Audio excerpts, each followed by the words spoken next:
Shere cihaneye yekem di salenci binuvede kevimi, uli dora seu penç, milyon leşkeru efser beşdari vi şeri bune.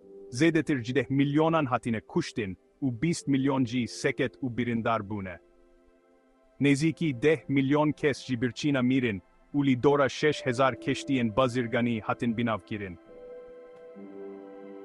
Li Fransa'ya tene milyonu seset hezar kes hatin kuştin, anku penci sedji ciwanen Fransa'ya yen kemisi sali vengeriyan.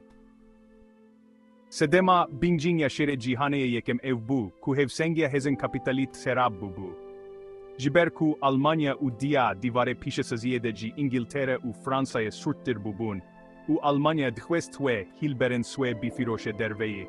Almanya'ya jiber hilberandina ve bigeleki ji pedviyen bazara hundirin zedetir bu. Le İngiltere her nedi hişt u re nedi daye jiber ditirisiya ku bazaren veji desten ve herin.